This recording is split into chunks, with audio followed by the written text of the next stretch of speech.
Hoy continuamos el debate sobre propuestas de legislación y fiscalización. El esquema es tratar con los diferentes sectores los mismos temas, para así identificar las posturas de cada grupo sobre situaciones concretas que han marcado polémica en el accionar de la Asamblea Nacional. Bueno, vamos a empezar con los temas de fiscalización, Alfredo, y bienvenidas a ambas de nuestras invitadas. Las preguntas están relacionadas con la experiencia de la Asamblea en cuanto a fiscalización, pero durante la vigencia de la Constitución de Montecristi. Vamos a empezar con María Paula Romo. Igual que la legislación, la fiscalización se tramita en su respectiva comisión especializada, pero para legislar el Pleno se aprueba el informe que presenta la comisión respectiva. En cambio, el Pleno solo cumple como espectador de lo que resuelve la comisión de fiscalización. ¿Ustedes están de acuerdo en que debe ser el Pleno quien decida si es que hay o no, por ejemplo, o cabe o no un juicio político en base al informe que presenta la comisión de fiscalización? María Paula Romo. Buenos días, Stephanie, muchas gracias, y buenos días a Alfredo, a la candidata que también es parte de esta entrevista, a las personas que nos escuchan. Efectivamente, pasar de un extremo al otro no le hace bien al país. Hace varios años tuvimos la experiencia de ministros que se demoraban más en llegar y sentarse en su despacho que en estar enjuiciados en la Asamblea Nacional. Pero eso ya pasó hace mucho tiempo. Hoy, hace 15 años, en el Ecuador no se destituye a ningún ministro. 15 años. Por eso resulta casi de broma el que nos digan que se ha abusado de la fiscalización. Una de las reformas que hay que hacer, efectivamente, es pasar la decisión del juicio político pleno de la Asamblea. Así lo aprobamos ya en la última reforma a la Ley Orgánica de la Función Legislativa, que lamentablemente, a pesar de ser aprobada en el Pleno, fue vetada por el presidente. Pero ese es uno de los cambios que hay que hacer.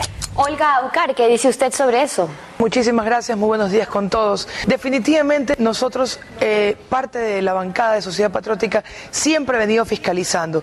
Tenemos casos como, por ejemplo, DUSAC, Comecheques, Pativideos, y el problema que tenemos es no tener la mayoría en el Parlamento. Es por ello que yo pido que el 17 de febrero todos en las urnas votemos 3, para poder los asambleístas continuar con la labor que ya hemos venido haciendo. No es posible que tengamos en la impunidad, porque las comisiones permanentes que tenemos en la Asamblea no pasan al Pleno del Congreso, de la Asamblea. Es por ello una reforma urgente a la ley de la función legislativa, para que no necesariamente dentro de las comisiones permanentes u ocasionales sean donde se debatan los problemas como estos, los fiscalizadores. Nosotros, Sociedad Patriótica, tenemos un mensaje a la ciudadanía: fiscalizar con transparencia. Ahora, más allá de los intentos de fiscalización que han habido, muchos se han quedado en esta comisión de 11 asambleístas con una mayoría de 6. Ya son 6 asambleístas y no el Pleno los que deciden si procede o no el juicio. Entonces, ¿hay que añadir algún requisito más al proceso del juicio político para que no quede como letra muerta, María Paula? Stephanie, hay que hacer memoria también de algunos momentos en donde la votación en el Pleno tampoco nos ha permitido avanzar en una fiscalización o siquiera en discutir algunos temas. Permítame ponerle 2. En el fallido caso de juicio político al fiscal general del Estado, que algunos meses después el presidente de la República aceptó haberlo detenido él personalmente. En ese caso, cuando la comisión de fiscalización empató y se propuso que el Pleno lo resuelva, se realizó una votación en el Pleno y tampoco conseguimos la mayoría. Y también en el caso, por ejemplo, de discutir las condiciones de explotación del bloque 31 que comparte el territorio con el ITE, se propuso una votación en el Pleno que tampoco se pudo ganar. ¿A qué me refiero? A que hay algunos temas de trámite y otros de decisión política. Por eso hay que enviar a la Asamblea a las personas adecuadas. Olga Aucar, su turno. Mire, justamente por ello nosotros hemos venido empujando ciertos temas, como por ejemplo, no solamente llevar al Pleno a malos ministros, que el Servicio de Rentas Internas, a través del señor Carlos Marx, nos diga dónde están esos 577 millones de dólares del Pacific National Bank, cuáles son las personas que de aquí del Ecuador, a través de 2 cuentas, enviaron 45 millones de dólares mensuales durante 2 años al Pacific National Bank. Ahí está el arte y la fiscalización de nosotros los asambleístas. Señor Carlos Marx, ¿quién depositó? ¿Dónde está el impuesto a la salida de divisas? ¿Dónde está el impuesto a la renta? Es por ello que yo quiero llegar a la Asamblea, para fiscalizar y llevar al Pleno de la Asamblea a los funcionarios. Y en relación en cuanto a pedir cuentas, ¿tiene la Asamblea que pedir cuentas al CNE, al Contralor, para que haga respetar la prohibición constitucional de no utilizar la infraestructura y recursos del Estado en la campaña electoral? ¿Qué van a hacer al respecto, María Paula? La Asamblea tiene que hacerlo, Stephanie, pero en este momento el tiempo nos queda corto para pedírselo a la Asamblea. El día de ayer ha sido la última sesión antes de iniciar un periodo de vacancia legislativa que terminará cuando termine el proceso electoral. Así que este es el momento en que movimientos y partidos debemos exigirlo, con argumentos, sin escandalizar, sin ofender, pero con argumentos legales. Nosotros como Movimiento Ruptura, Listas 25, tenemos no sé si una docena ya de pedidos, de quejas, de denuncias frente al Consejo Nacional Electoral respecto de cosas que pueden significar inequidad en los términos de participación para todos en esta contienda electoral y por otro lado también con copia a la Contraloría, lo que implica un mal uso de recursos públicos que es todavía más grave que la inequidad que se genera por la gran cantidad de recursos que en este momento hay en campaña. El turno de Olga Ucar. Mire, el presidente Lucio Gutiérrez lo ha venido denunciando todo el tiempo. Ayer justamente repetíamos ese problema. Todavía tenemos radios en el Ecuador que se conectan para retransmitir entrevistas del candidato presidente. ¿En dónde estamos? Por ello, no solamente hay que ver la autoría, en este caso de Correa, sino también la complicidad de los medios de comunicación que se están prestando por el asunto. No podemos permitir esa irregularidad y esa inequidad, y todavía con valores del Estado. Eso se llama peculado, y allá vamos a ir a perseguir lo que se tenga que perseguir y a felicitar lo que tengamos que felicitar.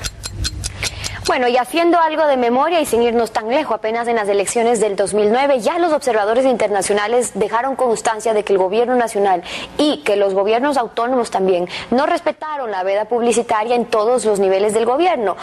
En ese entonces, ¿qué se dijo? No, lo que pasa es que es la primera vez y estábamos en elecciones con nuevas reglas del juego y entonces los correctivos van a servir para el futuro. Pero ¿creen realmente que es posible corregir errores si el poder fiscalizador en una democracia no puede ejercer sus funciones, María Paula? Es imposible que las leyes se cumplan si no hay alguien que no solamente las interprete, las aplique, exija que se cumplan y luego dé sanciones a quienes no lo hacen así. En este momento en el Código de la Democracia, lamentablemente, y también hay que hacer memoria de eso, el Código de la Democracia contenía hasta hace un año una norma de prohibición total de publicidad estatal del gobierno central y de los gobiernos seccionales. En el famoso veto al Código de la Democracia, el veto que tuvo que ver con la fórmula de asignación de escaños, que hoy distorsionará la voluntad popular a menos que la decisión sea apoyar una sola lista, la fórmula de asignación de escaños, el mecanismo de representación proporcional y también el gasto. En ese mismo veto se incluyeron tal cantidad de excepciones que casi nos van a argumentar que es legal utilizar fondos públicos en esta época. El Consejo Nacional Electoral nos debe respuestas y sanciones. ¿Cómo corregir esos errores, Olga Ucar, con el antecedente y lo que ya dijo en elecciones anteriores, incluso el informe de los veedores internacionales, los observadores internacionales? Mire, definitivamente en este país se dice una cosa, se hace otra. Estamos pasando por una falsa democracia. Es por ello la lucha de Sociedad Patriótica, es por ello la lucha de Olga María Ucar con llegar a la Asamblea. Nunca he participado de política, pero ahora sí lo quiero hacer. No es posible que el pueblo al que yo represento, Valerio Estacio, Monte Sinaí, Paraíso de la Flor, Flor de Bastión, 22 sectores del distrito número 2 de aquí de Guayaquil, no tenga sus títulos de propiedad, no tenga alcantarillado, no tenga pavimentación. Si bien es cierto, lamentablemente, nosotros los asambleístas solamente podemos hacer dos cosas: legislar y fiscalizar, pero vamos a dar nuevamente esa forma de vida a este pueblo. Yo, Olga María Ucar, les voy a entregar a través de la Asamblea, a través de mi proyecto de ley, la legalización de sus tierras. Según el artículo 179 de la Constitución y también en relación al informe que dio la Veeduría Internacional, que fue contratado por el Consejo de Participación Ciudadana y Control Social, comprobó irregularidades en la elección de por lo menos 5 jueces de la Corte Nacional de Justicia. ¿Tiene la Asamblea que pedir cuentas al Consejo de la Judicatura Transitorio por esta elección irregular? Digo, de ustedes llegar a la Asamblea, ¿qué van a hacer al respecto? María Paula. Claro que sí, a la Asamblea le corresponde pedirle cuentas al Consejo de la Judicatura, al que se acaba de instalar, y también evaluar lo que ha sucedido en estos 18 meses de transición. Hemos terminado ya el periodo en el que se nos ofreció no nuevos edificios ni nuevas computadoras, porque para eso no se requería consulta popular, para eso se requería presupuesto y decisión política. En estos 18 meses se nos ofreció resolver el problema de la seguridad. Así que hay que evaluar los edificios, cómo fueron contratados, en qué mecanismos, los precios, por supuesto, la selección de candidatos que incluye los de la Corte Nacional de Justicia, pero sobre todo la solución que nos ofrecieron a los ecuatorianos, porque a partir de esas propuestas demagógicas es que muchos estuvieron dispuestos a ceder incluso en el ámbito de sus libertades. Esa es una lección para evitar no solamente creer, confiar en las propuestas demagógicas en esta elección, sino sancionar a quienes nos las hagan. Olga Aucar, su turno. Mire, licenciada Espín, yo creo que tenemos que ir en orden.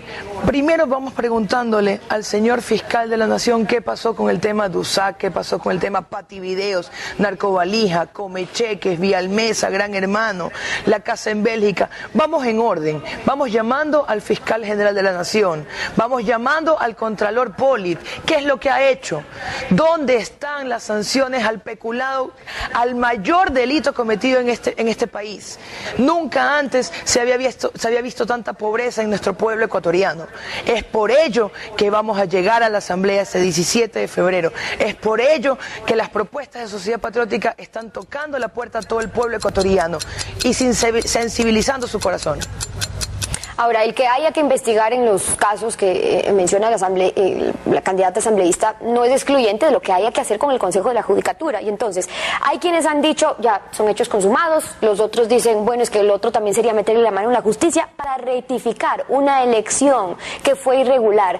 ¿Tiene el Consejo de la Judicatura definitivo que convocar a un nuevo concurso, por ejemplo, para elegir a los reemplazantes de esos 5 jueces de la Corte Nacional irregularmente elegidos, María Paula? Aquí empezamos a entrar y a encontrarnos con algunos problemas de todo lo sucedido en este proceso de transición. El Consejo de la Judicatura y la Corte tienen mecanismos para cambiar a sus integrantes, eso existe. ¿De dónde? De una base de elegibles que también fue designada exactamente con el mismo criterio, de los conjueces, que hoy están nombrados, pero que fueron designados en el mismo concurso, con los mismos puntajes, con las mismas entrevistas individuales. A pesar de eso, no es momento de ver un escenario sin salidas. Hay que buscar los mecanismos institucionales que no nos lleven a justificar, forzar la Constitución o forzar la ley. Hay que buscar los mecanismos institucionales para enfrentar estos problemas, porque lo revolucionario en el Ecuador no es hacer la reforma para poder cambiarlo. Aquí lo revolucionario es seguir los pasos, cumplir la ley, cumplir la Constitución, y eso es lo que hay que hacer. Olga Aucar, en el caso concreto del Consejo de la Judicatura, la elección de esos 5 jueces que según la veeduría es irregular, ¿qué cabe hacer? Mire, definitivamente estuviéramos hablando de un Consejo de la Judicatura que todo lo que hiciese fuese ilegal e inconstitucional, ya que su designación inicial tiene vicios y contraría la Constitución. Indistintamente de la forma de elección, hay que también ver la función, el quinto poder del Estado, que debería de haber existido transparencia, viabilidad. No se ha dado paso a todas las impugnaciones que dichos miembros han tenido. Tenemos altos índices de denuncias. Yo, como miembro del Colegio de Abogados del Guayas, he recibido más de 550 denuncias en contra de uno de los miembros de dicho consejo. Mas, sin embargo, estamos hablando del Ecuador impune con este gobierno de Correa. Hasta ahí vamos con la primera parte, gracias a ambas. Tenemos que hacer una pausa y cuando regresemos seguimos con Alfredo con temas de legislación. Usted quédese con nosotros.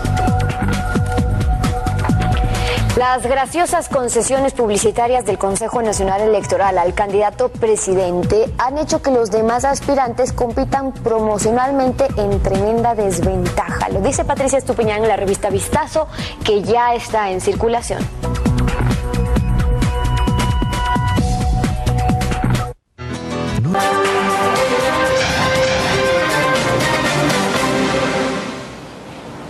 Las preguntas se refieren a temas de orden práctico sobre situaciones presentadas durante los 51 meses de vigencia de la Constitución de Montecristi. Empezamos con María Paula Romo. El artículo 61 de la Ley Orgánica de la Función Legislativa dispone que el presidente de cada comisión especializada puede estructurar el texto definitivo de cada proyecto de ley que va a ser votado por la Asamblea. Este privilegio puede ser utilizado como una vía para interferir en lo que se ha acordado en la comisión o recomendado en el Pleno. ¿Estaría de acuerdo en que se suprima o debe mantenerse? Alfredo, creo que se podría analizar la posibilidad de reformarlo, de discutir en qué términos se plantea la versión final de una ley, teniendo un poco de cuidado. Como hay un dicho de la sabiduría popular, el problema de votar cada artículo es que puede entrar pato y salir gallareta, que a veces se puede poner en el primer artículo A y luego en el segundo artículo C. El propósito debería ser buscar armonía en el cuerpo legal y que el presidente o la presidenta de una comisión tenga la obligación de buscar algunos acuerdos, pero ha sido tan manipulado ese mecanismo que es hora de que lo revisemos y busquemos una forma de lograr armonía con las leyes, pero al mismo tiempo el debate suficiente para que algunos temas se puedan plantear mejor. Y nuevamente, no hay diseños institucionales perfectos. Hace unas pocas semanas Mujica dijo que nunca en su periodo había utilizado su derecho a veto. Entonces, hay cosas que pueden estar escritas, que son herramientas, y si no se malutilizan, funcionan bastante bien. Olga María Ucar, su turno. Sí, yo discrepo un poco con la compañera Romo, porque definitivamente tenemos un ejemplo. La Constitución entró en bloque, fue aprobada o sí, o tenía la desaprobación del no. Y que tenemos una dualidad. Se respeta la vida, pero apoyamos el aborto. Tenemos las uniones de hechos, pero tenemos también el matrimonio. Entonces, mi postura y la propuesta de Sociedad Patriótica definitivamente es discutir artículo por artículo. Ahora bien, de las comisiones permanentes y ocasionales que tenemos en la Asamblea, no debe ser un pare para que definitivamente todos los asambleístas, los actuales 124 y los futuros 137, podamos conocer todo el cuerpo legal y que las comisiones no se queden con dicho proyecto. La siguiente pregunta. En el mismo artículo 61 de la Ley Orgánica de la Función Legislativa se establece lo que ustedes acaban de decir, es decir, que se puede votar el texto en paquete o por bloques o por artículos o por capítulos. El problema entonces es la mayoría en la Asamblea. De eso es lo que realmente depende de cómo se vote. O sea, ¿cuál es su propuesta al respecto con su experiencia, María Paula? Efectivamente depende de la decisión de la mayoría, pero también depende de la actitud de la mayoría. Uno puede tener mayoría y tener una actitud de diálogo, de proposición, de escuchar a los otros sectores, o puede estar inclusive en minoría y tener una necedad que no le permite moverse de su posición. En la Asamblea se requiere diálogo, se requiere la búsqueda de acuerdos. Es un espacio en donde se expresa la diversidad política del país. Y como usted bien lo dice, la ley permite hacer todas esas votaciones. La ley permite votar artículo por artículo cada uno de los capítulos o la ley completa. En algunos casos tiene pleno sentido votar la ley completa. Por ejemplo, la ley de discapacidades, que fue aprobada por unanimidad. En momentos de gran tensión política en la Asamblea, todos los sectores políticos podemos estar de acuerdo con eso y entonces aprobarla.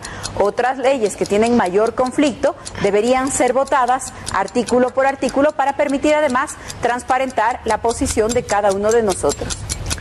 Olga María Ucar, su turno. Sí, bueno, yo no tengo la experiencia, yo no me voy a la reelección, es la primera vez en el campo político, pero la política es servir al pueblo, no servirse del pueblo. Justamente por ello es que considero que no se debe de votar en bloque. Por ejemplo, tuvimos una propuesta en contra de la ley del cáncer de mama para prevenir la misma. ¿Y qué pasó? Los gobiernistas impidieron que de la Comisión de Salud saliera dicha propuesta de ley. Entonces no es posible que nosotros, Sociedad Patriótica, habiendo aprobado dicha norma, no haya podido irse al Pleno. Por eso la lucha de Olga María Ucar, por eso la lucha de los asambleístas a la reelección y futuros asambleístas de Sociedad Patriótica a la Asamblea, porque somos representantes del pueblo para servir al pueblo y para el pueblo.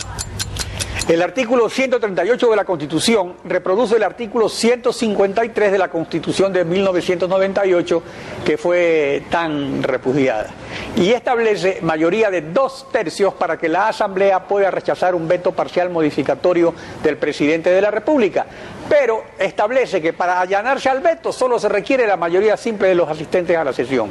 ¿Se debe mantener o modificar esa disposición? María Paula Romo.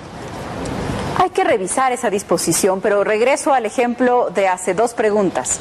El presidente Mujica decía orgulloso en una entrevista que nunca ha utilizado su poder de veto, que nunca ha debido hacerlo y que espera no utilizarlo nunca hasta que termine su periodo. Tiene una explicación, el veto no es un invento de esta Constitución, tiene la explicación de parlamentos, de congresos y responsables que antes de las elecciones, antes de salir a vacaciones, aprobaban una ley para subirle el sueldo a todos los maestros, subirle el sueldo a todos los trabajadores públicos, y 3 meses después tenían desfinanciado el presupuesto por aprobar este tipo de leyes. La solución que se buscó fue la del veto, hoy una herramienta manipulada y de la que se ha abusado, que también puede servir para controlar ese abuso, que tuviéramos una Corte Constitucional que se merezca ese nombre, una Corte Constitucional